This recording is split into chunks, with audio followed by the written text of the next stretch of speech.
Welcome to episode 5 of the CALS Report, your insider's guide to the world of college sports leadership. I'm Will Reese, co-founder of Next Level Sports and proud CALS director since 2011. In this episode, Ryan Bradley hosts an incredible big interview featuring two dynamic leaders in college sports, Boise State's Jeramiah DIckey and Arizona State's Graham Rossini. Together, they share their unique experience as part of the inaugural 12-team college football playoff, diving into the behind-the-scenes details of their historic season.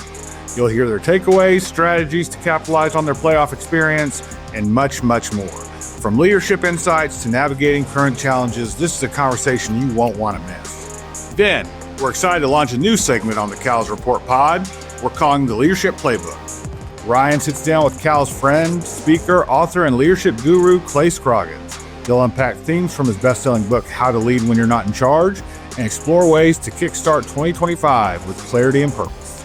Whether you're leading a team or preparing for what's next, Clay's practical wisdom will inspire and equip you.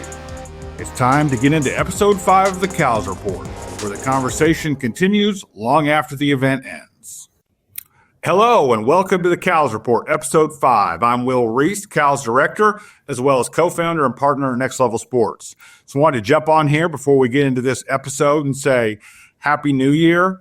We're glad to have you back with us. We're super excited about what we have planned for 2025 in the podcast starting off today. We're so grateful for all of the folks that have found us, have tuned in, have reached out with just encouragement, positive messages, as well as all of our guests who have been just so awesome in working with us as we get into this space, and just have felt a lot of great momentum from our CALS community, and we look forward to what's to come with that. I also want to give, of course, a huge shout out to Ryan Bradley, who has been just unbelievable in this project. He's such a pro, has done a great job with our big interviews and everything he's touched on this deal. He's been a huge part of getting this deal going and will be a big part in the future. But I also wanted to come out because I've got a big announcement to make. We're so excited to be able to announce that our 4th CALS One Day will be taking place Wednesday, June 18th in our nation's capital at GW. So DMV area, we're coming. We've got a lot of great institutions, great athletic departments in that region. But most importantly, we've got a ton of awesome CALS friends that have been with us over the years that are in that part of the country. To tell you a little bit about CALS One Day, whereas CALS is a senior level event, as well as a by invitation, you come by yourself, all that good stuff. CALS One Day is set up as a broader event for basically a whole athletic department. Administration can be involved, whether you're entry level or senior level or mid-management, whatever it is. It's really set up for everybody. And it really gives an opportunity to provide, what we like to think is the secret sauce of CALS in a regional event, one day, an opportunity just to get out and to do some wonderful professional development, networking with your people, and bring them. We've been region to region. So far, we've been from, we started in Waco and then went to Newark, and then we're in Knoxville, and we've just had amazing reviews. We have a couple hundred people, about 20 plus athletic departments have been involved in each one of those. And so we target within about 4-hour window of our host site. Super excited to be at GW with Michael Lippitz and his team. Just a great AD who's been with us at CALS several times. And he's new there. And for him just to open up and be able to host us, we're just very appreciative of that. We love the location. So if you're within that 4-hour window, come join us. We register by department. You can register anywhere from 1 to 10 spots, 11 to 20. All this information is coming your way. Or be sure to jump on our website, www.adsymposium.us, and we'll have a tab up there for one day. We'll keep you abreast of everything with that as far as registration. But anytime you have questions, please reach out if you're within that 4-hour window or further away, and you want to make a trip of it with your group and come and spend some time. We had several come from further out last year in Knoxville and bought big groups and got a lot out of it. So we're super excited about that. Of course, we have CALS October 5th through 7th in Columbus. As we on future podcasts, we'll talk more about CALS and how we work that process, how to get invited, all that great stuff.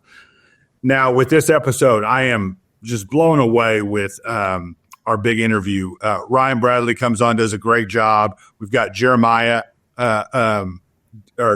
DIckey, our good friend from Boise State, as well as Graham Rossini from Arizona State.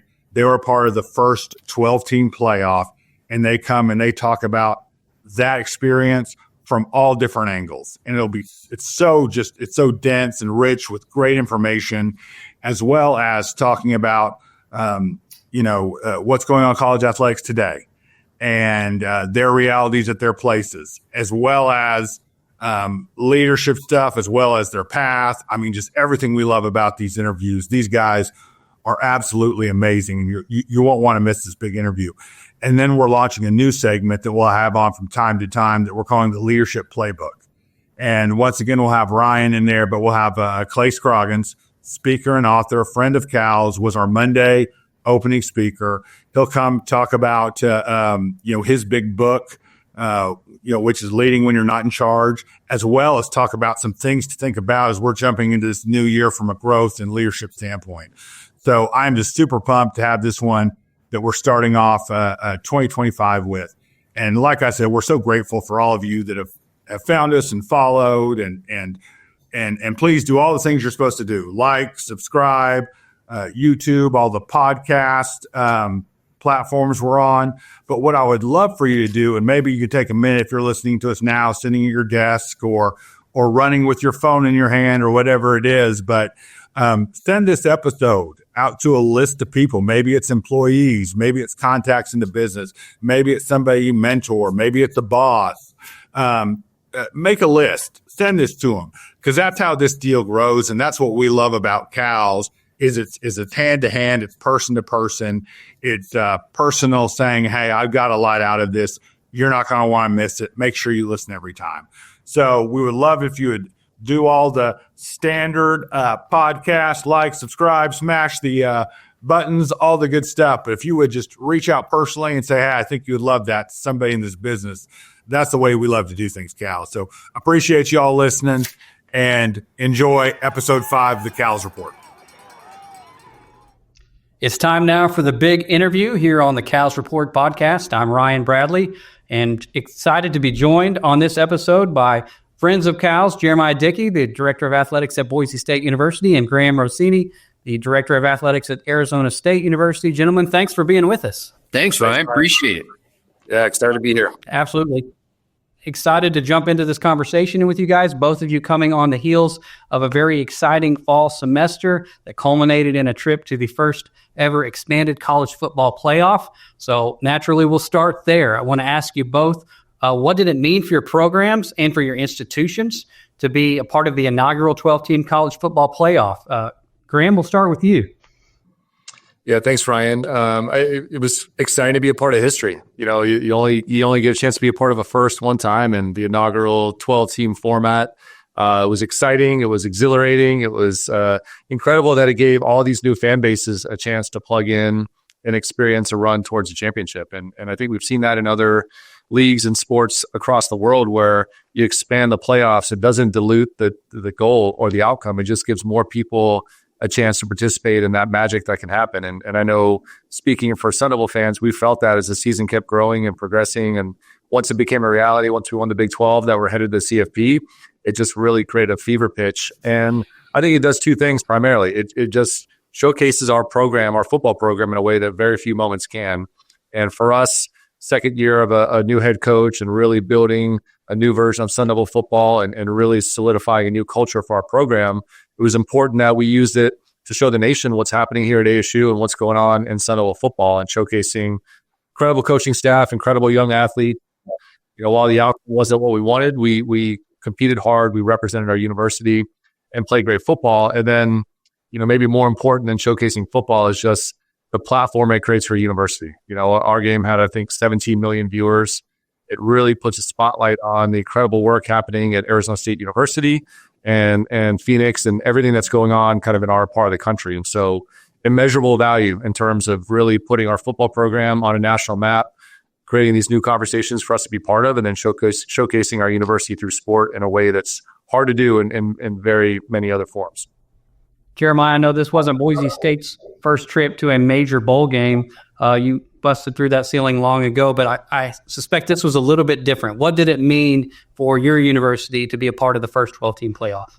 Yeah, and Graham, well said. A lot of what he said, so I won't repeat it. But you think about process, and as leaders, we don't necessarily concentrate on outcome. And this process for us started well before this season. And when you have that level of hope, which hope is powerful, and we can monetize hope, right? In terms of the resources that I need to be able to effectively run a department. And we're big on plan the work the plan.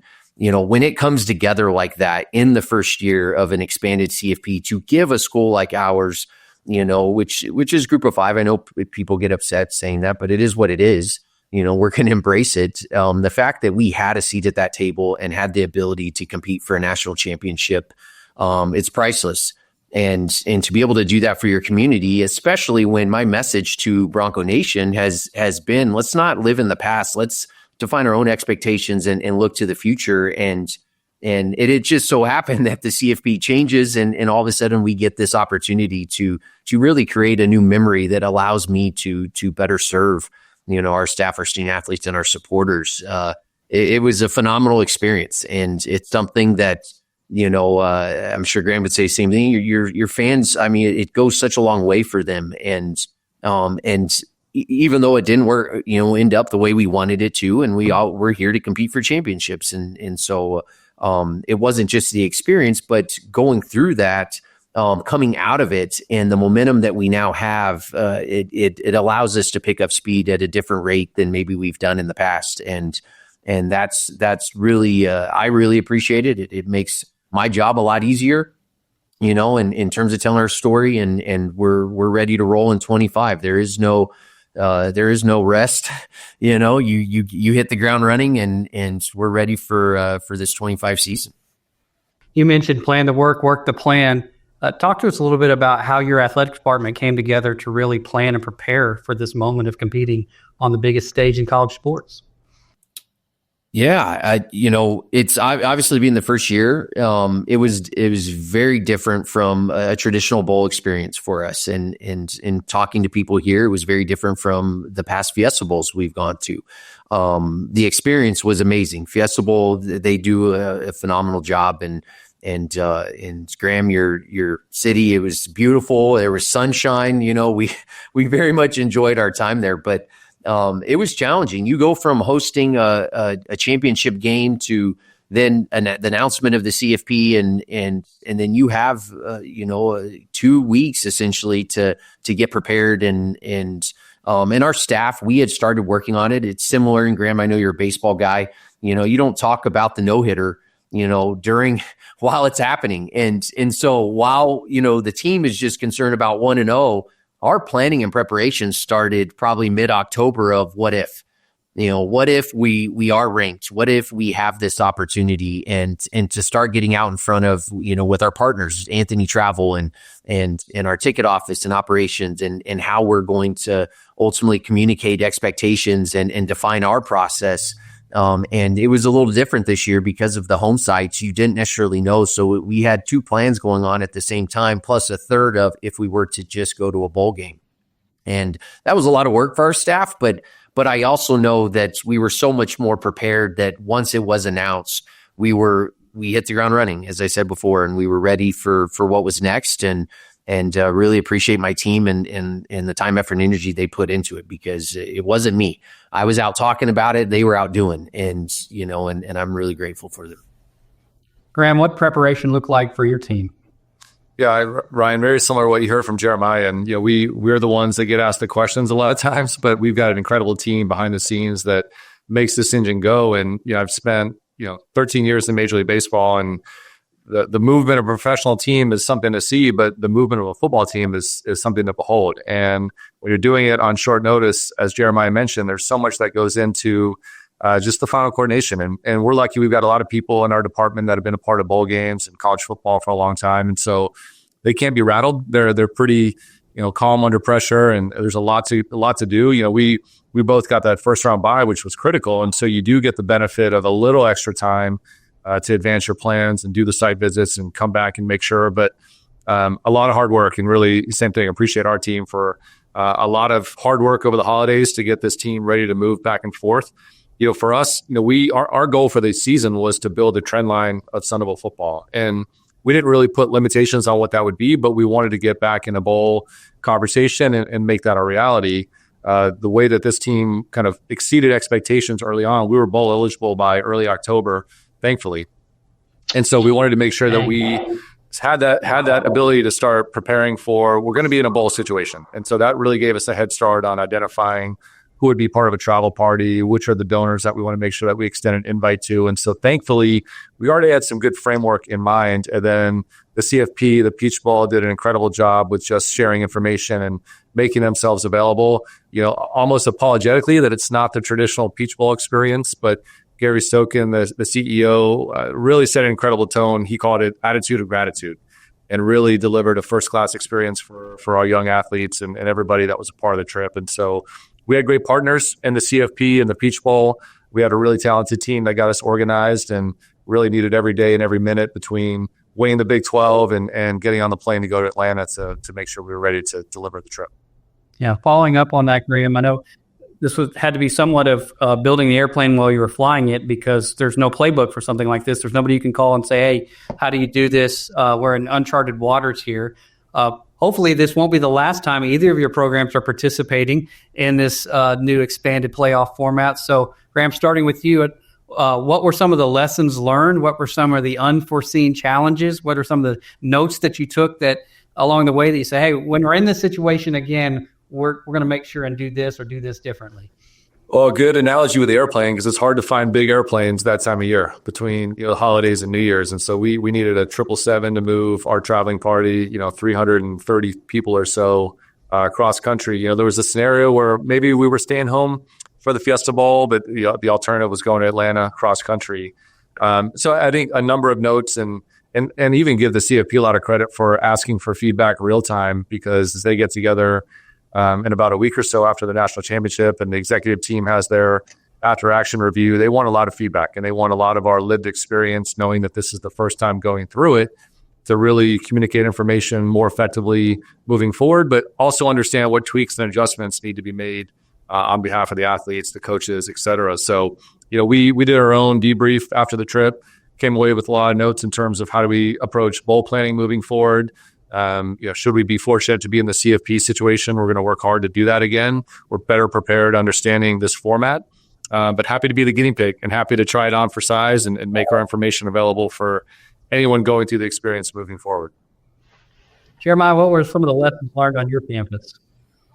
Yeah, very similar. I can't say enough about the CFP and how they helped through the process. There's a learning curve to this. And so having partners like that and obviously navigating and working with our Fiesta Bowl partners, they made it that much easier for our team. I mean, the things that I took away and our team took away really was our communication and, the questions that are asked during the process and the importance of buying through the institution, and the why behind it. And then the number of people that come out of the woodwork. There are a lot of people that here are part of the process. There are also a lot of people that want to be a part of the outcome.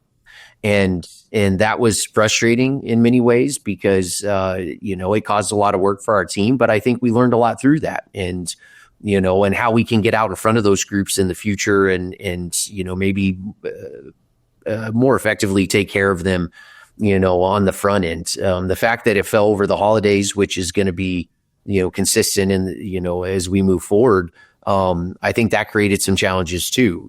Traditionally campuses start closing down. We're trying to get the, Anthony travel paid and so we can get those planes and so on and so forth and our deposits for certain things. And so none of it detrimental and very fortunate. We have great teammates in the foxhole with us that we were able to work through some of those opportunities. But I think in the future, we're going to know on the front end and what does that look like, and have more of an understanding of the expectations, because Bronco Nation showed up, and very grateful. We sold out of our allotment, and I think that was a positive of this overall experience. Bronco Nation took over Arizona, and I was grateful for that, and that's something we can build off of. Of course, we know the automatic qualifiers are a new and unique opportunity for Group of Five schools to be at the table, have an opportunity to compete all the way to the end for a national championship. Jeremiah, what are some of the unique challenges that a Boise State has, or any Group of Five school that's aspiring to that level of success to compete consistently on the biggest stage? Yeah, winning is hard, and it probably goes without saying, but resources and Graham, I'm not going to speak for him, but my assumption is resources are something that is top of mind for him. It just may be different zeros for us, and that's okay. We know who we are. We understand being a Group of Five, what we're challenged with, and you got to spend money to make money. And so my job as the leader of this department is to go out and find it. When you're going through that, it can be challenging, especially with the portal and holding on to your coaches. And then at the end of your CFP experience, the portal opens up again. And so, it was team efforts in terms of fundraising and hitting people during their holiday season. But I think that was probably and will continue to be our biggest challenge. We don't need what everyone else has. We just need more than we currently have. And that's something that I continue to message to Bronco Nation and our constituents. We can do efforts. We're going to find a way. We have a history of success. We're a full game every year. We're on 26 straight years of postseason. And so that has become the custom. But we're also our resources. We have to develop the work we do and the support we provide. The cost of doing business has gone up. And if we want to be consistent in this new age of college athletics, we got to go out and do and find more. And that's something that we continue to work on. Graham, you're over a year in the role, 2 years working with a new football coach, building this program, getting it in position for the success. What does that process look like of working alongside a young head coach to build a program and position it for an opportunity like this one? Well, Coach Dillingham really just set a new tone for our fan base, for the direction of our program. November of 2022, when he was hired, he called it Activate the Valley. And his message resonated so well because it was so genuine. And, he's born and raised in Phoenix. He's an ASU alum. He's had this meteoric rise in the coaching profession as this really bright offensive mind. But what I've really enjoyed working with him the most is just the culture that he creates around him. And yes, he's young, but he's mature beyond his age, and he really understands the value in surrounding himself with great people. And so really his goal out the gate was to build an incredible coaching staff that rounds out the attributes that he didn't possess as a young head coach, and being secure and self-aware to know what he needed to build around him in terms of football acumen, lived experience, different parts of the game that he wanted to really bring into his program. But then more importantly, signal that ASU needs to be a destination. And for a 34-year-old or 32-year-old at the time head coach to say, this is my dream job and this is where I want to be forevermore, really resonated and connected with the ASU community here in Phoenix and beyond. And it was the first time I can think of, and probably in the history of our program, we've had an alum leading our football program and somebody saying, I want my best coaching years to happen here at ASU, and have, one day have a statue next to Coach Frank Kush here at Mountain America Stadium. And so that really was the starting point for this journey that we've been on. Like Coach Dillingham, I'm an alum as well, and spent 8 years with our baseball program. My wife played volleyball here. We're lifelong Sun Devils, and this place really, really matters to our family. And we've got 9 head coaches who are alums. We've got a number of people tied to ASU that have come to this environment. And I think what was most important to say, CFP's been a dream. It's been a dream since the beginning of it. We didn't get a chance to participate in the BCS. Boise State built a national brand of football through the BCS and these other New Year's Six Bowls. We haven't done that yet. And we really wanted to bring our fan base and community together. And that starts with the head coach. And that starts with really building a new culture and electricity around your football program. And he's done that more in the 2 years that he's been on campus. And so I got promoted, about 7-8 months ago at this point, and had a relationship with coach in my previous role here in athletics, but it obviously changes when you become the athletic director. And my responsibility, I try to simplify it into two ways. It's to advocate for all of our head coaches, certainly, and in this instance, our football program, and help remove obstacles along the way that present themselves, and be a problem solver, be a confidant, be a great teammate, and his ability to grow the resources and the connections and the ideas that help our football program compete at a high level. And so I know this much. I'll never outwork the guy. I'll never bring more energy than he brings to the table. He's the Energizer Bunny. He's remarkably consistent and really just the right coach for our university at this exact moment.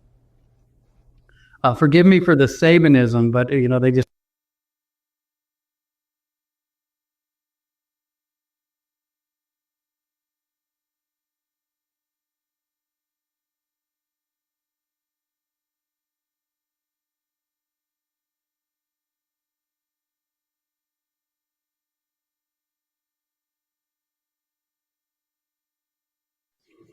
Yeah, but we've talked a lot about we'll never sneak up on people the way that we did this year, and so we've kind of arrived at this national conversation. We've put in a lot of hard work in order to get there, and we're fully convicted and committed in our ability to stay relevant nationally, and that's going to come with a lot of hard work. That's going to come with new pressure and new expectations, but we welcome it. And I would hope anybody in this industry, I'm still relatively new to collegiate athletics, but my sense is you have a lot of really highly competitive people in the chairs like Jeremiah and I sit in and throughout all aspects of an athletic department where you've got competitors, and we certainly do here at ASU. And so we want to compete every single day to use the outcomes that have happened to open up that next door of opportunity in every way that we need to. And I think we're very fortunate to be in a situation where we now have alignment throughout ASU from President Crow through all levels of ASU leadership.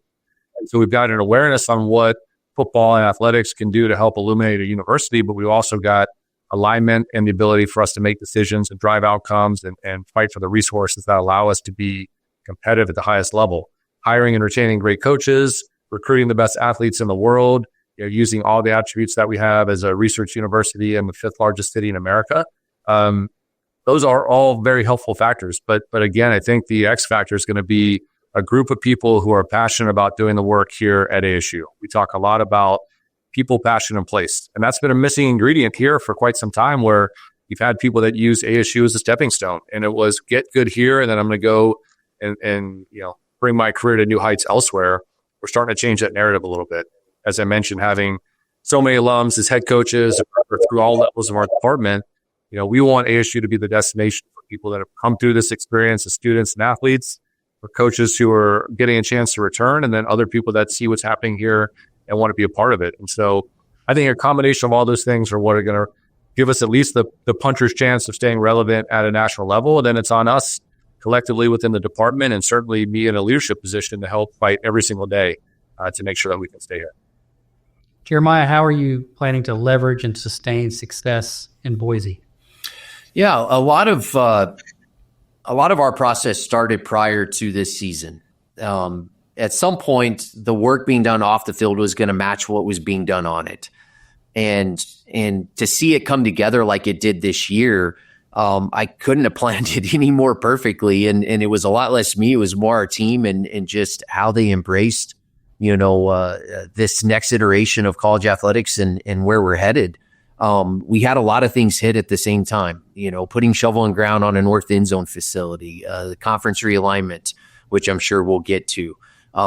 You plan the work the plan. And so a lot of our work was done in previous off seasons as we built the infrastructure around sustainability, that when we did, get to this level in the CFP, that we could much easier or easily take the next step as a program. And so to create the assets, to continue to pour into our people are our greatest asset, and then continue to develop the infrastructure around our department that will create those revenue streams that will allow us to fund a sustainable model. It started many months ago, if not years, and we're seeing the fruits of our labor. From the highest we've ever fundraised to selling out 7 games, to selling out our allotment to selling out season tickets in basketball. You're seeing it domino into other sports. The 21 straight soccer matches sold out, averaging over 1,000 plus at volleyball. For us, those are big numbers, and it takes a team, and we're going to continue, to really emphasize, the staff, the student athlete, and the fan experience. And I think, for us, and hearing Graham talk about his coach, it reminds me a lot of Spencer. You're seeing this change in college athletics, and I'm never going to be able to outwork Spencer or I come close, but not there yet of matching his energy. It takes a team, and to have a guy like that in your foxhole that's willing to do whatever it takes, not just for his own program, but for the overall community and department that we serve, you can do epic, and that's the goal. We've kind of danced around the major issues affecting college athletics. To this point in our conversation, I want to dive in a little bit deeper with conference realignment, the transfer portal, NIL, revenue sharing discussions ongoing. How do you all manage the uncertainty and the ambiguity around the future of college athletics while keeping your departments focused on the present and on what it takes to be competitive in the here and now? Jeremiah? Yeah, it's something that I'm challenged with every day. As a leader, I feel it's my duty and responsibility to take on, the uncontrollables, and there's a lot in our industry right now. And so my message to my team and department, and even Bronco Nation for that matter, is let me worry about that. Let's continue to control what we can, which is to buy your season tickets, to renew, to show up to whatever game that we're promoting, to continue to support the collective and soon to be Bronco Pro in terms of our revenue generation and sharing model. There are things that on a daily basis that Graham and I and other ADs have to deal with that I don't have all the answers, but I got to stand in the gap and be able to take on that uncomfortableness for the sake of my team. I don't want them worrying about what they can't control. And there's a lot, I think that was probably the hardest transition for me as coming from a deputy AD to an athletic director was, living with that level of uncomfortableness that I had no idea the AD above me was living on a daily basis. I got to go home. I got to leave work at the office. Didn't mean I didn't care. But now it's a 24/7 cycle. And I'm not sure people fully understand the barbed wire that Graham and I sit on a daily basis, that every decision hurts. Every decision is uncomfortable. And, as a servant leader, I think my job is like I said, to stand in that gap and relieve that pressure from my team so they can go do their jobs at the highest of levels. And hopefully, in the meantime, Graham and I and other ADs and commissioners figure out solutions to some of the challenges. Graham, how have you, what kind of leadership tactics have you utilized in order to try to manage all of the unknown and keep your team focused? Yeah, I think Jeremiah nailed it. We were kind of professional problem solvers in a role like this, and we've got to be mindful on access to information. And I would assume for Jeremiah, but our days are basically one giant conversation, and the people and the context are changing, but we're seek to understand throughout the day to get information on, hey, how are you approaching a similar situation? We're all in the business of leading young people in the jobs that we're in, and the context and the environment may be different, but the purpose of a job has not changed. We're trying to advance young people through this setting. Education matters. Obviously, we want them to have championship aspirations, and we prioritize those things, but we've got to be finding information that allows us to make the best possible decision, because oftentimes the buck's going to stop with us. And, since I've come back here, I've gotten promoted a few times, and would agree with that sentiment is until you're in the chair, you don't fully understand what it's like to be the one like, oh yeah, it's our decision to make. Like we're the ones that are making the call and advancing that. And so I think a key to success for me is just to try to be present as possible.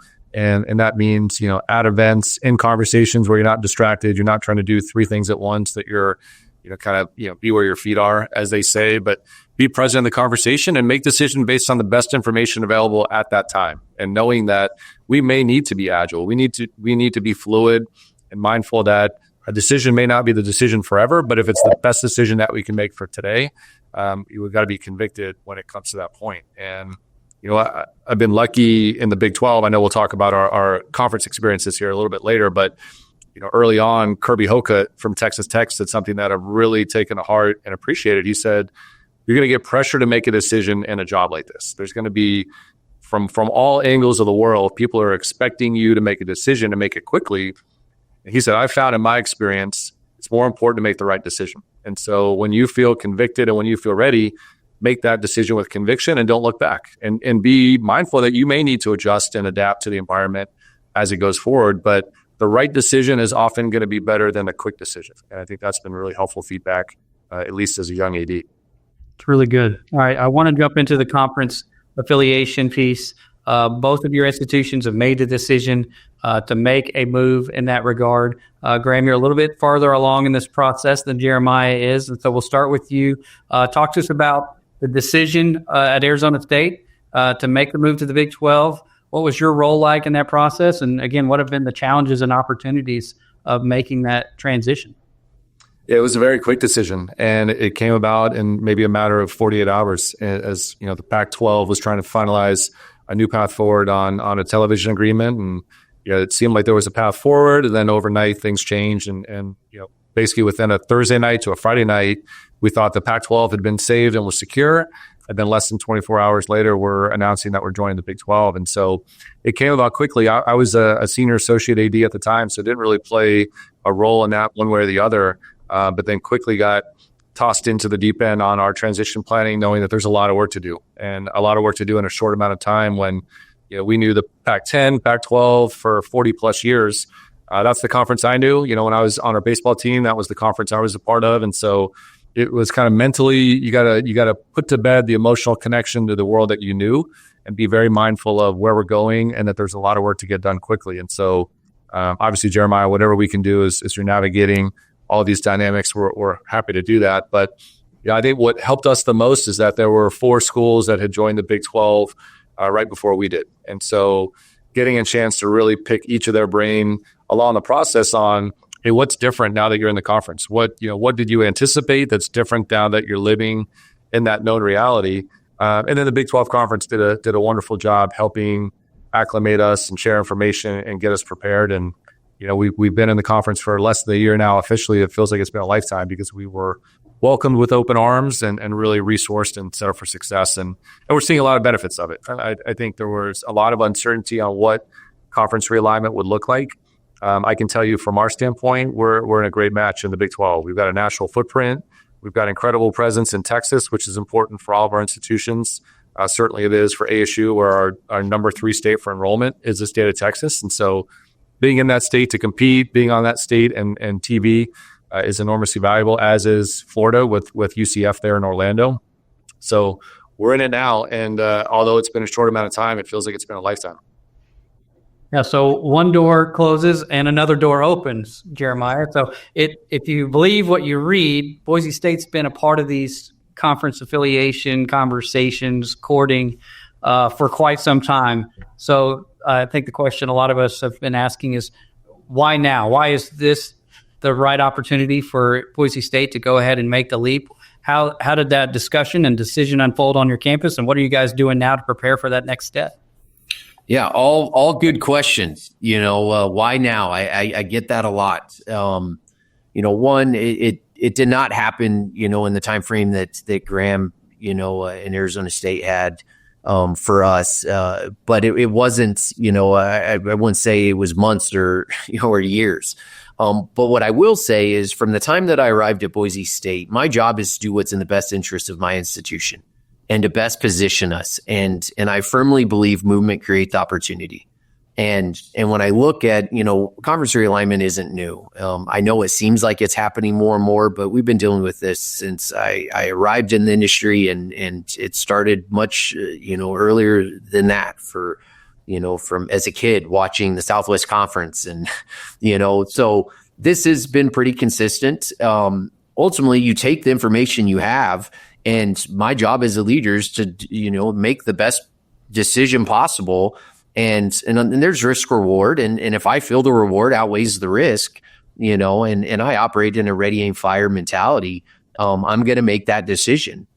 This is the hand we've been dealt, and we have to better our situation And ultimately that means more resources, whether it's recruiting territory, aligning with like institutions that have the level of competitive excellence that we want to be a part of.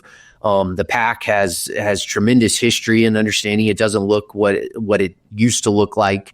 And there's still a tremendous amount of value for Boise State and for our people and the number of people that have moved into our state over the last 5 years.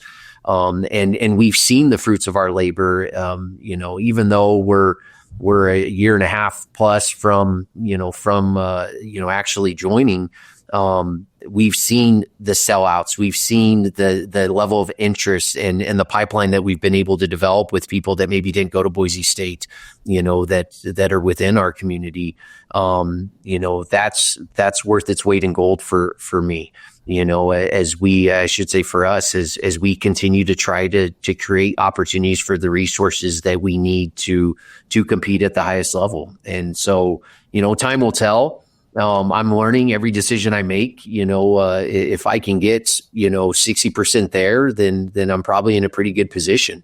In where I see the value and the strengths of those decisions. And I can't tell you how everything's going to work out. We still have a lot of work ahead of us in terms of what other team or teams are potentially going to get added, what our media rights deal looks like.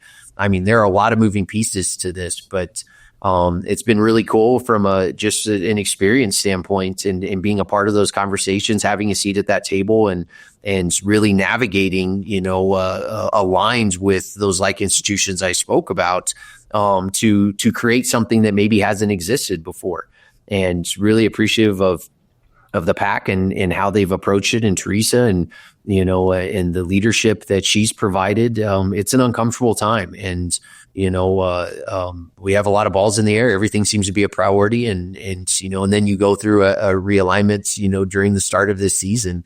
But I've seen a lot of value coming out of that so far, and I'm excited about our future. Yeah. So it seems like you're constantly faced with these really big decisions, these transformational changes in college athletics. As you're doing that, whether it's conference affiliation or, hey, we need to change our priorities from a fundraising standpoint and where the money is going, the revenue share piece, how are you engaging with your key stakeholders, your university leadership, your alumni, your donors, and keeping them advised on the decisions that you're making, how they're going to impact the institutions, the role that those stakeholders play in that process, keeping them abreast of all these rapid changes and getting the buy-in that you need in order to move forward? What does that communication and engagement piece look like when you're working with those folks, Jeremiah? One, it's constant, it's consistent, and it's 24/7. Communication is important to us, and it's not just over communicating, clearly communicating. There are a lot of moving pieces. A lot of times we don't necessarily fully understand what's going on. So you can imagine how your fan base feels, or your alums, or your student athletes. And so we have a plan and a process internally. What goes to staff versus what goes to campus versus what goes to Bronco Nation in general. And we utilize every possible medium that we have, from social media, which I'm really active on social media. That's been a great resource for me to connect with the masses, to email, we did this summer a VIP session that we actually took from our friend Chad at Oklahoma State, who I think highly of, and brought our most important donors in and said, look, this is the process. This is the plan. We're going to work this plan. What questions do you have? That we can ultimately provide those answers. And a lot of good information comes from that then we're allowed we're able to share with our constituents. It's important in alignment, that everyone understands what we're doing and why we're doing it. And in the process, not forgetting our why in general, which Graham spoke of earlier. It's still to prepare our student athletes for life and to serve them. And so there are a lot of moving pieces to that as we navigate, the industry, and it seems to change daily, which means we have to be on top of it as athletic directors. And I don't want to leave anything to an assumption. I would rather face it head on, even if it means that I get in front of the media and say, I have no idea. I have to figure it out and give me some time, but I promise I'm coming back to you with what I feel is going to happen. And I think that honesty and authenticity and transparency has really paid dividends for us, that there is a different level of connection between, our office, our department, my position, and Bronco Nation. It's good. Graham, what does that communication strategy look like for you? Yeah, a lot of the same. Not surprisingly, kind of given the similarities in approach here. I would say, knowing that the CALS audience is the audience of the conversation here, that it is constant communication and it is going to be nonstop. What I've found to be really helpful is understanding that bad news is going to happen, and I want to know the bad news from the source. And it's fun to share the good news, but oftentimes our responsibility is to share the uncertainty or the challenging news that needs to go elsewhere, whether that's managing internally within the university, whether that's out to a fan base, donor base, et cetera. And, getting good at a tough conversation is a really important communication skill for those who want to be athletic directors moving forward. And so I think you just got to take it as it comes. But as Jeremiah mentioned, clarity, consistency, transparency, accountability are all really key attributes in how you communicate in a job like ours. All right, you mentioned CALS, Graham. Let's go there. This is the CALS report after all. Both of you have been involved with CALS for a number of years. Graham, we'll start with you. I think you started coming to CALS almost immediately after getting into that role at ASU. How has the experience shaped your network and influenced your career and made a positive impact on your career development? Well, it's a weekend I look forward to every year, and circle those dates as soon as Will shares us, when we're going and where we're going.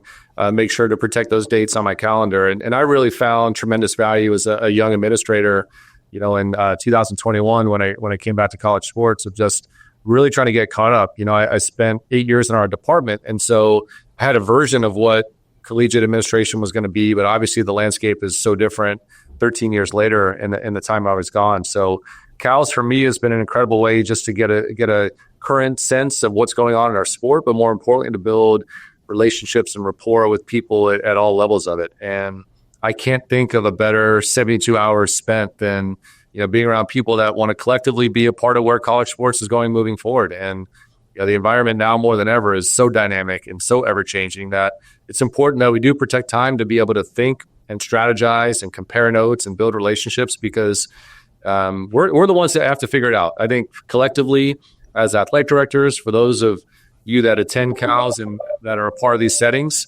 we're the ones that the world's counting on to get this stable and get this in a good trajectory. And we need time together. And Will and the team at Next Level do an incredible job of kind of bringing us together in the spirit of advancing for our industry, but more importantly, finding that time to enrich and invest in our individual journeys. And so I'm just super thankful for it. I've gotten so much out of just the relationships and the access. And I look back on my notes from CALS in Nashville, the first one I went to, all the time. And, people like Ross Bjork, Troy Dannon, the two that I remember a lot of notes from those two in year one. And I look back on often, and they were right. And there's a lot of things that, I still take with me to this day that I remember listening to many years ago at this point.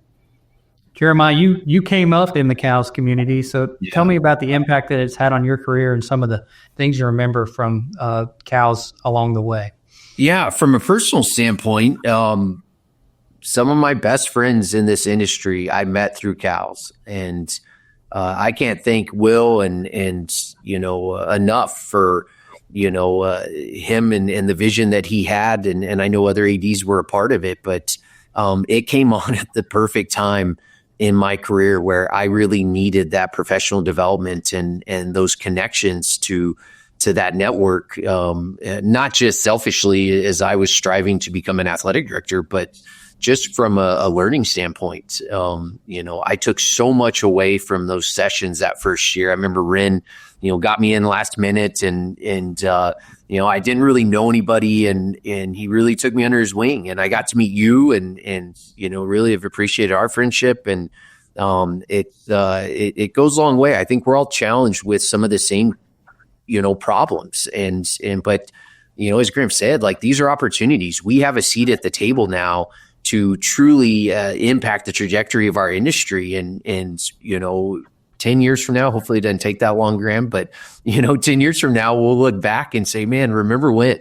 And to have that community that we have with an organization like CALS and people like Will that are just here to serve. It's priceless to me as an administrator and someone who's continuing to learn, this job and that transition from, when I first arrived there I was a senior associate to then a deputy AD to now the chair. And I get just as much, if not more value now as an AD going to CALS than I did when I was a senior associate. Because then I get to talk to guys like Graham and Ross and all the, Mac and Hunter and all the great ADs that are out there. What you realize is everyone's challenged with the same thing. It may be different zeros, but the grass isn't greener. And sometimes when you have that unity and you can connect with people that way, it relieves pressure, because one of the things I've learned in this chair is that it's lonely at the top. When you're expected to know the answers and everyone's looking at you and you have to handle that level of uncomfortableness and the expectations that come with the job, which we sign up for. I'm not complaining about it. There are many nights I sit in this office and I reach out to someone that I've met at CALS to say, hey, I just wanted to check in. I'm challenged with this, or just someone to talk to. And that means a lot to me. I want to ask you both a couple of questions about your unique career path before we get you out of here. Graham, we're going to start with you. I know you're working at your alma mater, but you spent more than a decade in Major League Baseball. How did that experience prepare you for the challenges of leading a college athletic department? Yeah, there's so much I'm thankful for, both working in the sport of baseball, but specifically the Diamondbacks as an organization. And there's so much that's applicable in a place like ASU at this exact moment in time. And I think it all stems from just the awareness of there's a lot to it, right? And baseball, there's a lot. There's 162 games, 81 at home. We had spring training here in Phoenix, so we added another 31 games onto the schedule. So we're producing almost 200 events over the course of a season in the sport of baseball. And it's concentrated from maybe mid-February when spring training starts through Halloween and the World Series. So it's a very intense period, but college sports is a lot of the same. We get going in August with soccer, then football and volleyball, and we'll wind down in the springtime with track and field, baseball, softball. And so being able to play the long game and really stretch out energy over the course of a long year, I think has been very applicable. And I think Major League Baseball does a really good job of putting the onus on the clubs at a local level to go drive your upside. And there are certainly league revenues and central support, but the most successful baseball clubs in MLB are the ones that are really grinding it out at a local level. And so for us, that means focusing on a fan experience, focusing on everything we do on a daily basis to control our opportunity at ASU and Phoenix at this exact time. And it's helpful when you're in the Big 12, and it's helpful when you get NCAA distributions. But I think what separates us moving forward is our ability to connect to our fan base locally and be able to create our own upside, open up that next opportunity, connection, resource, et cetera, because we're in such an incredible place to live and there's endless opportunity around us. And so I think time in baseball, fan first mindset, really focusing on the team that produces a busy year and make sure that you're maximizing all those opportunities couldn't have been any better training for what I'm doing in the seat I'm in here at ASU. Jeremiah, you and I both had the good fortune of learning under the tutelage of Mac Rhodes. You through many more tenures than I had, but as you look back on your career experience and the different opportunities that you had and the people that you got to work for and alongside, what were the most transformational experiences or influencers that helped you ascend to the role that you're in today? Yeah, it obviously Mac. First and foremost, he saw something in me maybe that I didn't see in myself. And from when I first met Mac, he was probably an associate AD. And to see his transformation from an associate AD to who I consider one of the best ADs in the country, and to be along for that ride and that process and the learning curve that he had. He was always very open with me in terms of the challenges and some of the opportunities that he was navigating. And that's priceless, right? Like, as a young administrator who had this dream of becoming an AD, and to be around someone like that, who then introduces me to a 100-year check, and how he led, which was, everyone has a different type of leadership style, but to learn from two guys like that are now doing it at the highest level. I'm so grateful for my path, and sometimes when you're going through it, you don't realize the the continued education you're receiving. It's about you, it's about your next step, about your resume. And then I look back, and every decision I make today, I think about something that happened at UTEP, at Akron, at Houston, at Baylor. And I think about Mac, I think about Hunter, I think about Bob Stoll and Lisa Campos and Ren Baker when he was the deputy at Memphis, and just some of those relationships that you develop along the way. Even though when you're going through it, sometimes I'm like, well, I shouldn't have done that, but everything happens for a reason. And there was definitely a plan and a process that was in God's hands that led to this moment. And I could never thank Mac and Hunter specifically enough, for how they poured into me, how they cared about me, and how they led, because it's made me who I am, and I'm really grateful.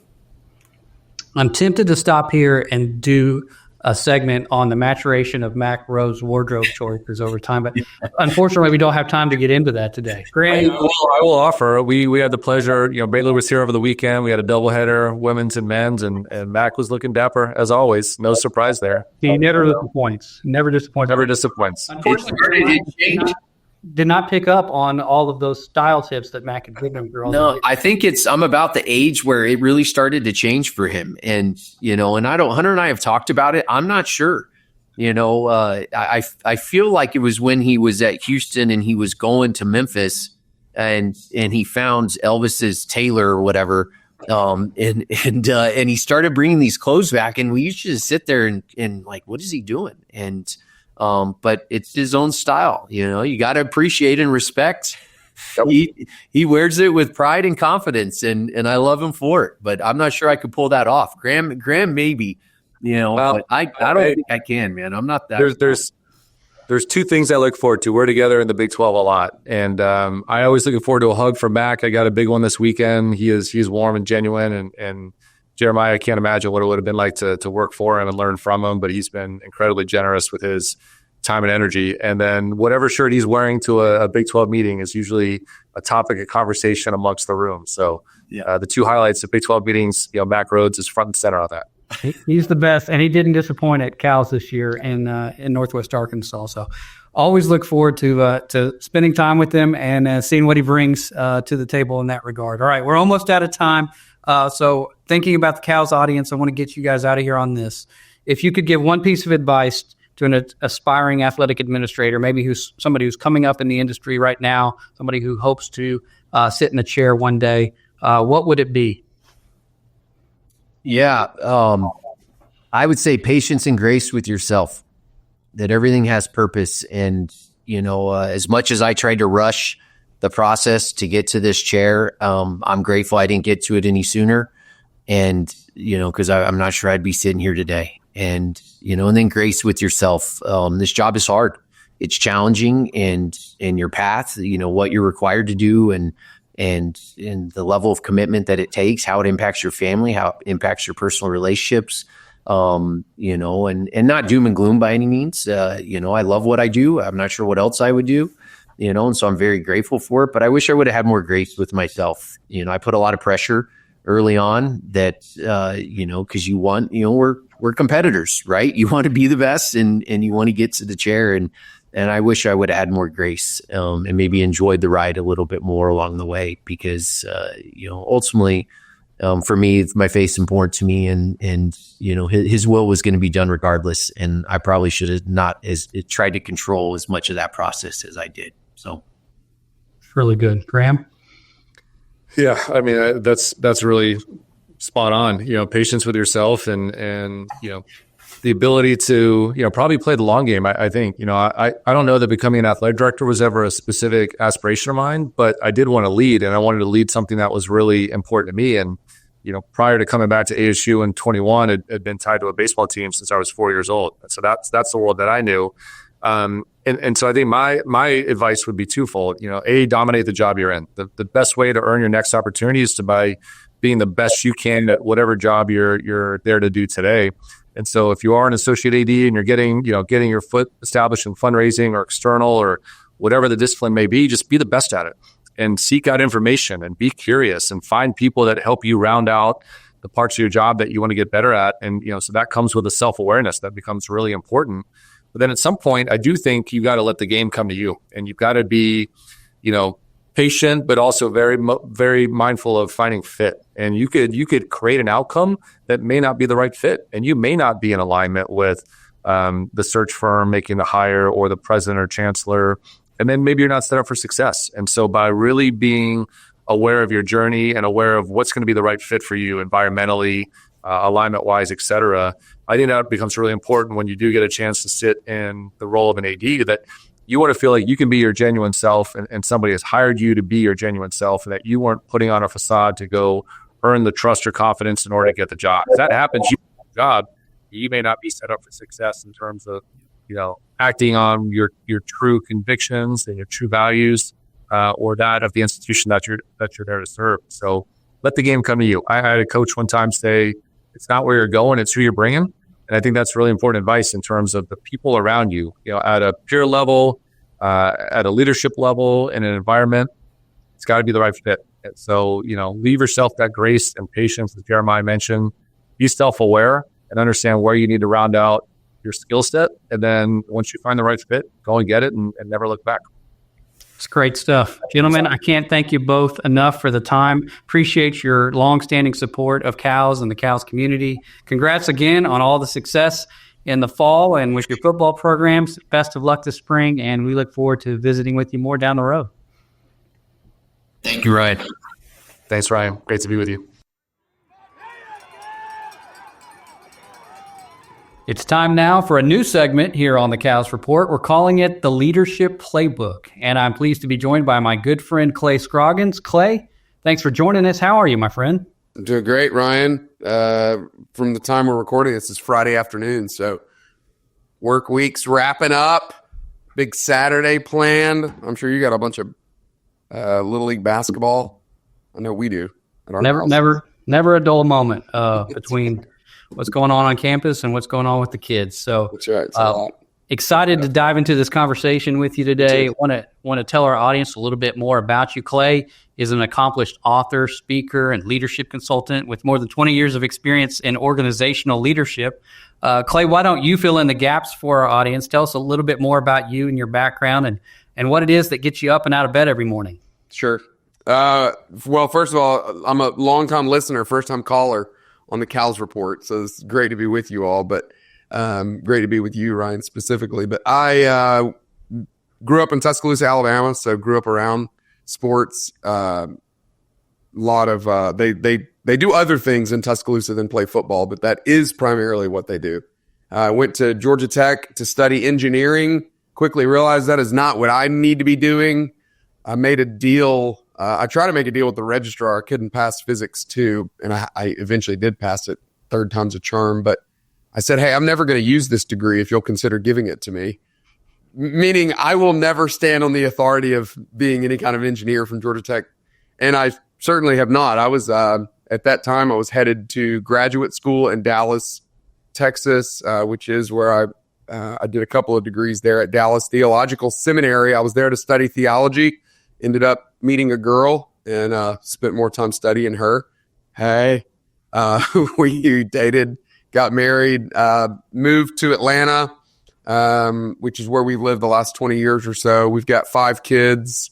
Our oldest is about to turn 60. She's about to start driving. It feels like a big deal. Our youngest is in first grade. He's 7.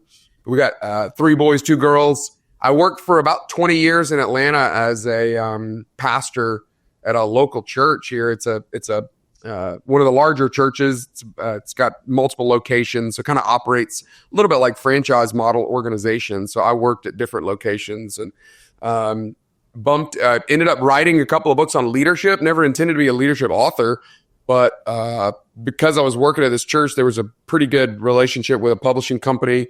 Ended up publishing the book called How to Lead When You're Not in Charge that has had some moderate success. The other 2 books have not done near as well as that one, but ended up turning that into really a speaking business. I do a lot of corporate speaking, mostly around the topic of leading without authority. I do some on becoming an emotionally healthy leader and and a sundry of other topics. But that's what gets me out of bed every morning, is I feel really passionate about helping humans grow, helping people grow. I didn't realize that when you're working at a church, that's essentially what you're doing, is you're trying to create programs, create systems, create habits, or help people create habits that are going to help them grow in life to accomplish the goals that they have for themselves. And so now I get to do that I consider it kind of a one-to-many environment. It's usually standing on a stage, talking to audiences, and really enjoy it. Love getting to do it. Yeah, and you have not only been a good friend to me, you've been a great resource for me in many of those areas that you touched on. You've worked with my leadership team in Alabama. I know you've spent time with several of our athletic teams here on campus and done the same on other campuses. What is it about working in sports or working with sports teams, student athletes, coaches, administrators that you enjoy so much? Well, for one, sports are just wildly entertaining. I think the simplicity of the winning and the losing, right? I mean, in life's so different because you never really know, am I winning? Am I losing? There's not a clear scoreboard. It's hard to know what this is really all about. But sports is a little bit different because particularly I particularly love team sports. I play a lot of golf, which is mostly individual sport. But the team sport concept, you just know when you're winning and you know when you're losing because there's a clear scoreboard. But it really does we have to rely on each other. We've got to learn from each other. We've got to work with people that we don't really like, work with people that we may never have chosen to be around. So it's just got, it's just chock full of life principles. You're right. I've done a pretty good bit with different sports teams. That I'll tell you the most impressive, getting to speak to the gymnastics team at the University of Alabama has been one of the most thrilling because they are so locked in. I mean, I don't know that I've spoken in front of a lot of different audiences. I don't know that I have ever spoken in front of an audience that was as locked in as those competitors on the gymnastics floor. They were a remarkable group of people. But yeah, certainly absolutely love sports. And it's one of the things I love about CALS. I mean, getting to be around the CALS world is just thrilling for me because I consider myself a fan more than anything else. Yeah, we've invited you to come and be a part of our CALS 360 events for the last few years in Atlanta, where we spent about a day and a half with deputy ADs. And then this past fall, we asked you to come and be our Monday morning keynote at CALS 24 in Northwest Arkansas. So I'd love to hear more about your impressions and takeaways from your very first CALS experience.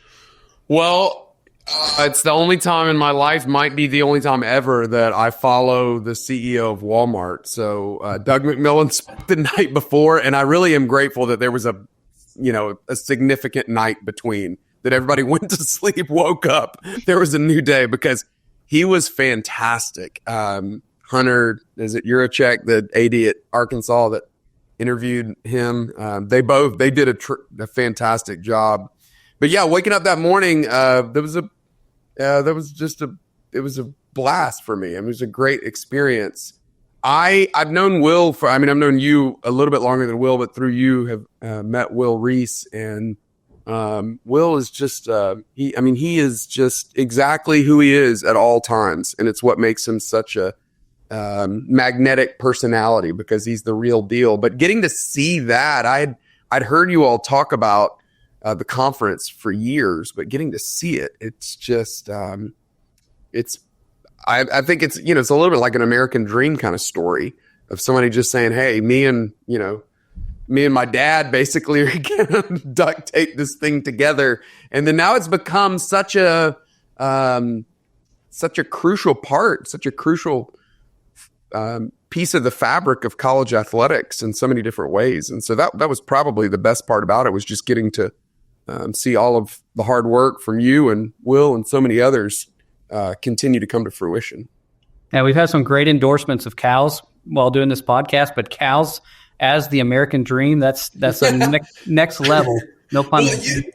You know it better than I do, but because you saw, man, you all decided to do this thing and you just did it. How many were at the first one? Maybe 20?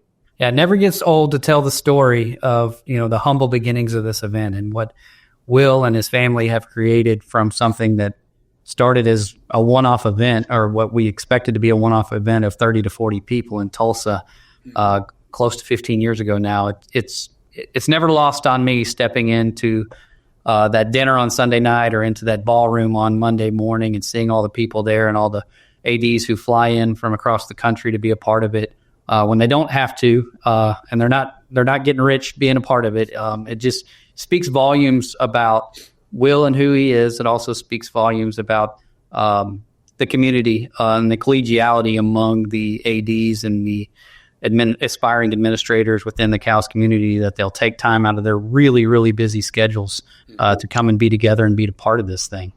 It kind of helped me see how small the world is of college athletics. I mean, it's amazing how many of you all know each other, because I'll be like, oh, well, how do you know him? Oh, well, we worked together at this school, and then he ended up going to this school and I went to this school, but then we ended up back at the same place 8 years later. And there's so much of that. It's a real web of connection. Little Kevin Bacon, everybody's connected in some way too. That's right. I don't think you need 7 degrees to get from being in the CALS community. It's probably no more than 2 or 3.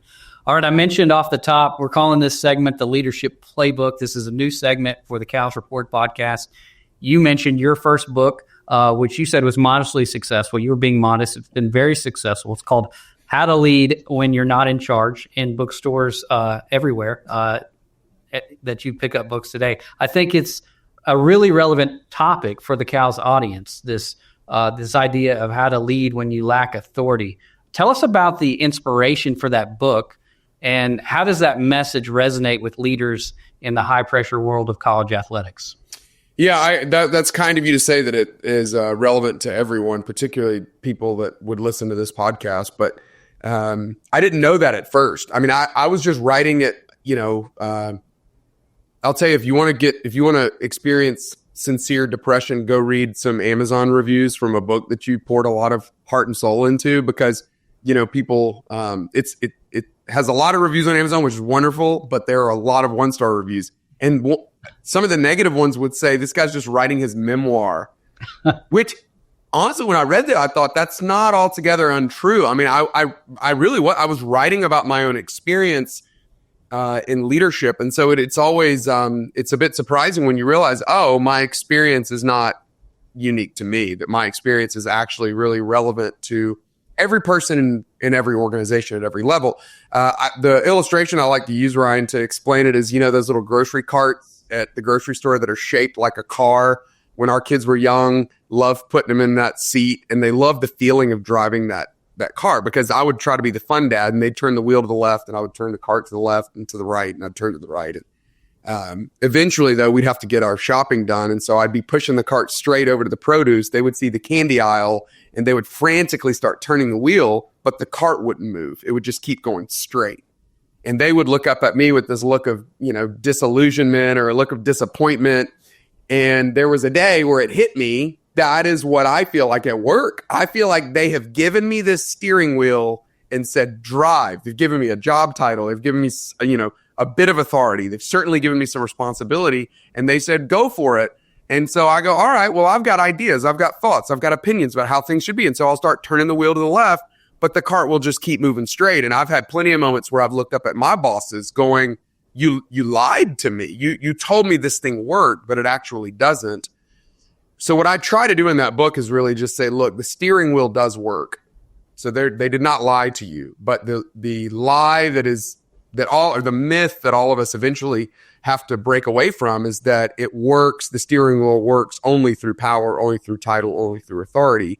And that's just not true, because we know plenty of people who were not in charge and changed the world. We know plenty of people who were in charge and weren't leading that well, that ultimately that steering wheel, it works through cultivating and then learning how to leverage influence whenever you feel like you lack authority. I call it authority deprivation, which everyone knows that feeling of, man, if they would just put that department under me, then I could really get something done. And if you're waiting on that, it's probably not going to happen. Yeah. Now, I know that probably every AD at every major university in the country is hanging on every word of this podcast.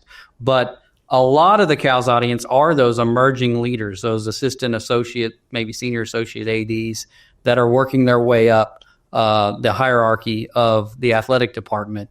So building on what you just explained, how can individuals who are in that situation, who maybe lack that authority, how can they grow their influence if they feel like maybe they're in a position where they're limited by that bureaucracy or that lack of authority?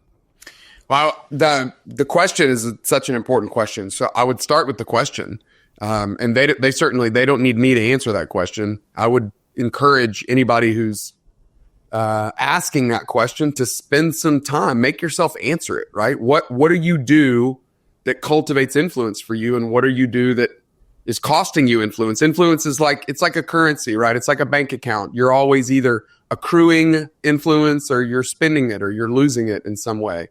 And so I think asking yourself the question, spending some real quality time doing some introspection and doing some self-assessment, or think of it as an auditing process, auditing your own behavior, auditing your own situation. What have I done? What am I doing that's cultivating me more influence? But the book is really centered around these 4 big behaviors that I give, because that's really how I bumped into this. Was I was just doing this in my own life, trying to figure out, all right, I've got more bosses than I know what to do with. I got a couple of promotions and I had more power than I'd ever had, but it was still not enough. And so what do I need to do to continue to cultivate influence so that I can move the things I think need to be moved and create the things that need to be created and move things forward?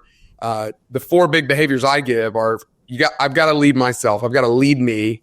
I've got to choose positivity. I've got to think critically, and I've got to reject passivity. So the first 3 are something you have to do. You got to lead yourself. You got to show up with a sense of positivity, a sense of hope, a sense of belief that things can get better, particularly when you don't even agree with the idea or agree with the decision. And then you got to show up certainly with some thoughts, some ideas, some critical thinking on how you're going to improve things. And then the last one's something you've got to reject. But passivity wants to get in you, and you've got to be vigilant on making sure that you do not become passive. Because when you're in charge, you have this sense of control that you don't actually have, but it's a sense of control. And vice versa, when you're not in charge, you feel like, well, I don't have any control. I'm out of control. So I just got to wait. I got to be passive until I get to be in charge. And that's really, really dangerous to do, because great leaders are anything but passive, certainly.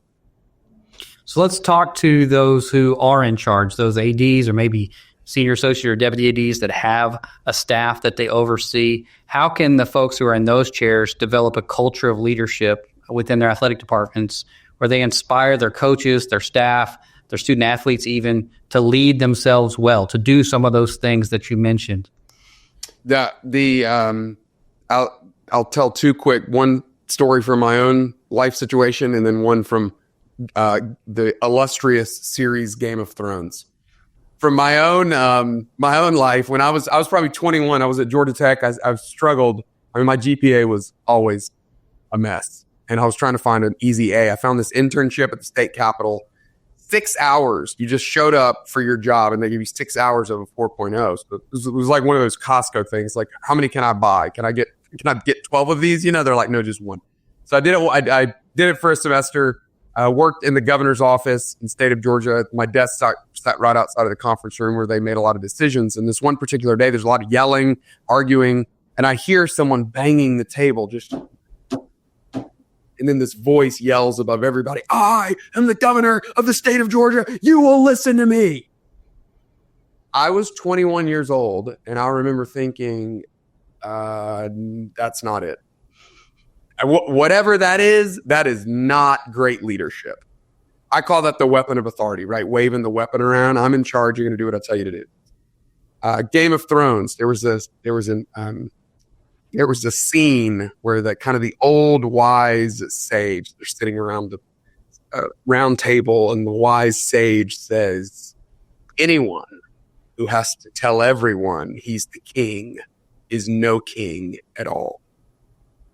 And I remember thinking, now that summarizes what I've been trying to say in so much of a better way. But that's the idea, is that if you think that the way to lead is to wave the gun of authority around, you're missing it, right? In fact, I would say you got to look back on your own life. Somewhere you have missed it for sure, because the way you lead when you're in charge is the way you learned how to lead when you weren't in charge. And I usually, when I'm standing in front of an audience, I'll ask and I'll say, hey, so the weapon of authority, you wave it around, I'm in charge, do what I tell you to do. Does it work? And usually people go, no, it doesn't work. And then someone, it happens almost every time. Someone will go, it works in the short term. And that is the truth. It does. It works in the short term. Because if your boss emailed you while you're listening to this podcast today or texted you and said, get your TPS reports by the end of the day or you're fired, you'd get them done, right? You would respond to the authority, but you would also, if it happened over and over again, you would, start updating your password on LinkedIn and updating your resume so that you can find a new job, because we don't want to work for people who wave power around like that. We want to work for men and women who have cultivated influence. And though they have the authority, they're leveraging their influence and not leveraging their authority. But the only way you learn how to do that is by learning how to lead when you're not in charge. So I would encourage ADs, senior deputy ADs, whatever position you find yourself in, if you have a bit of authority, be really careful not to leverage that authority as power, right? People don't want to work for someone like that. Maybe there are moments when you have to do that. But for the most part, make it a practice, make it a habit to lead by leveraging the influence that you learn how to leverage when you weren't in charge. And if you're not in charge, it's a great message for all of us to go, hey, the season that you're in, though it may be frustrating that you lack authority, it's really essential to learning how to become a leader. Because if you can learn how to lead when you're not in charge, you'll be that much of a better leader when you are in charge. And wherever seat you're in, you're probably going to have more authority someday than you do right now. And so learn how to be a better leader where you are, and it'll help you in the long run. It's really good. You talked at the beginning of our conversation about one of the things you really like about sports is there's a scoreboard, and it's a very results-oriented business. We also know it's a really complex business right now. There are so many issues that athletic administrators are facing. What would your words of advice be to an AD who is grappling with, hey, we've got to get the results. We've got to put these teams in position to win. We've got all these external issues that we're facing right now that are pressing down upon the industry. And yet we know culture is important. We know developing the people in our organization is important. How do we balance those things and make sure that the former does not cannibalize the latter? Yeah, it is incredibly complex. I can't imagine trying to lead in an environment where things are so unsteady and uncertain. It kind of reminds me of what it felt like in 2020, right? Where I remember someone saying, during COVID, there were really only 3 days of the week. And when they first said it, I was like, what are you talking about? And I was like, oh, because people weren't working Monday and Friday. Is that what you mean? No. There was yesterday, there was today, and there was tomorrow, right? Mm-hmm. Because things were changing so rapidly. You would make a decision today, you would execute it tomorrow, and then things would change the next day, right? That's just the way the landscape was. So I think we got to go back to that season with some of the principles that we learned. I think learning how to communicate in a world where you have to be clear about what you're doing right now, but you also have to keep your hands open, remain open-handed for what might change in the future. Learning how to deal with change, learning how to accept change, move people toward change, identify change has never been a more essential skill than it is right now in college athletics because there is so much change. And then, yes, your people, I would just say that's probably going to be the thing that you end up maybe sacrificing is the development of your people. That's always a tension, though, is do I develop the people? And if I develop them, what happens? They might leave and become an AD somewhere else. I like that, that old adage, well, what about if you don't develop them? Like, what's going to happen? They're going to stay and just flounder and be mediocre? No. Spend some energy and effort. I believe our best play in retaining people is showing the people that work on our team, I believe in you as a person, and I'm going to spend intentional time investing in you. And if that's the case, I think you just have a better shot of them sticking around because people want to be in environments where people are helping them out, helping them grow as humans, whether they leave or not. And so, yes, it is difficult, but it doesn't mean it's impossible. There's a lot of industries that are difficult. There's a lot of times in our life, seasons in our life where change has been prevalent, but it is certainly as challenging now, I would imagine, as it's ever been. Let's pivot back to those emerging leaders. If they're facing some conflict or some resistance, let's say they have some good ideas or they feel like they have more capacity than the folks above them are seeing in them right now. what would you tell them in terms of how they navigate that and try to put themselves in position to have more influence over those stakeholders and decision makers?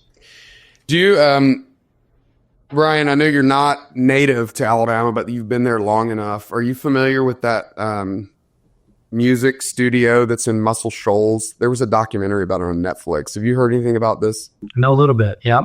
It's Fane Studios. It's kind of bizarre because, I mean, what is Muscle Shoals, Alabama? It is a small town. There's not a whole lot there. Alabama's certainly not known as a hotbed of recording musical talent. Home of Mark Sears. Home of Alabama All-American Mark Sears. That's right.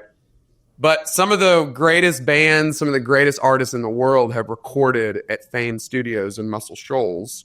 And I remember when I watched that documentary, I was so fascinated with how does this happen? How does a little town, this little no-name studio in the middle of nowhere, become a place that's coveted, from the Beatles to the Rolling Stones to Lionel Richie to Carrie Underwood to, I mean, you name it, they've all been there, recorded music there. I think the answer for me, or the encouragement for any, middle level or even lower level AD, is you watch that documentary and you just think, hey, they were doing great work when no one knew they were there, and eventually people found out. And I would just encourage anyone, the hardest times in life, the most important times of development in life, kind of like the way we used to develop photography, we would develop pictures. We don't develop it in a room full of light. We develop it in a dark room. And in the same way, the development happens in those seasons where people don't know you're there, where you're having to work extra hard, where you're having to really question your own motives. Why am I doing this? Am I doing this to get credit? Am I doing this to get attention? Or am I doing this because I care deeply about student athletes? I care deeply about improving the quality of life in the community that I live in. So I just would encourage you, just because it's hard, just because people don't know you're there, just because people don't recognize the work you're doing, doesn't mean that it's not a season where you can learn and grow. In fact, it's the opposite. It might be the best season to learn and grow, because that's where things really develop, is in some of those really dark times. And so I would just encourage you, keep doing the hard work, keep putting in the time, keep putting in the effort. Eventually, you will get noticed. Eventually, somebody will see the kind of work that you're doing. And who knows, eventually, maybe the Rolling Stones, maybe Mick himself will call and say, hey, I want to do my album at your studio. I love it. All right. It's a new year, new me, right? So that's right. The season of New Year's resolutions. That first pillar that you mentioned of the 4 pillars was leading yourself well. So before we get you out of here today, would love for you to give our audience some practical steps on how you can learn and implement strategies to lead yourself well. I think the best place any of us can start on leading yourself well is trying to grow in your self-awareness. You can't get to where you want to be until you know exactly where you are. So you probably have a vision for your career. Hopefully you do. You have some sense of accountability and discipline to be able to get the things done that you need to get done. But the place that all of us can grow in is our self-awareness. So I would encourage you, spend some time this year trying to grow in your self-awareness. And the simplest way to do that, it's not easy, but the simplest way to do it is to ask other people, to be tenacious this year about getting feedback as to where you are. You should have a PhD, not the playa haters degree, but a PhD in yourself, understanding your strengths, your weaknesses, your proclivities, your hangups, the way the room feels, the way you change the climate in the room, the way people experience you in meetings. Spend some time getting to know, grow in your self-awareness, and I think it'll help you formulate a plan on how you can grow. But it really does start. The foundation for every virtue is self-awareness. And so any growth begins with a greater sense of self-awareness. I would encourage any leader, no matter what level they're in, you can always grow in your self-awareness, get more aware of exactly where you are. And I think it'll help put the roadmap together as to how to grow this year. It's a great challenge for all of us. Clay, really grateful for the time today. I know we only scratched the surface of the goods that you can deliver to our audience. So I hope you'll consider coming back and being part of our program again in the not too distant future. Again, grateful for you engaging with us, not only on this podcast, but with the CALS audience in different forums. And again, just appreciate all that you bring to us and to this CALS community. Listen, when Ryan Bradley says, hey, we got something we need you to do, the answer is always yes. So clay.scroggins@gmail.com. That's my email address. If I can do anything to serve you, it is my purpose on earth to serve leaders like yourself and listeners of CALS. So the CALS report. So thank you for the invitation. The answer is always yes. Awesome. Appreciate you, Clay. See you. Thank you for tuning into episode 5 of the CALS Report. It's been a privilege to hear from Jeramiah DIckey and Graham Rossini about their groundbreaking journeys in the inaugural 12-team college football playoff. Their leadership lessons and behind-the-scenes strategies are invaluable as we navigate the evolving world of college athletics. We're also thrilled to have launched a leadership playbook. Thanks to Ryan Bradley and Clay Scroggins for giving us insights on leading when you're not in charge and how to start out 25 strong. I was also excited to announce the date for our next CALS One Day event, June 18th at George Washington University. Be sure to visit our website for more details and to secure your spot. A big thank you to my great friend Ryan Bradley for steering this impactful episode and to our loyal listeners for continuing to make the CALS Report a success. Your support inspires us to keep creating content that educates, connects, and uplifts the college sports community. Don't forget to subscribe to the CALS Report on YouTube, Apple Podcasts, and Spotify. Stay connected with us on LinkedIn and Instagram at the CALS Report and on Twitter at AD Symposium for updates. For more information about CALS or to reach out, visit us at www.adsymposium.us. I'm Will Reese, and this has been the CALS Report. Until next time, stay connected and keep leading the way in college athletics.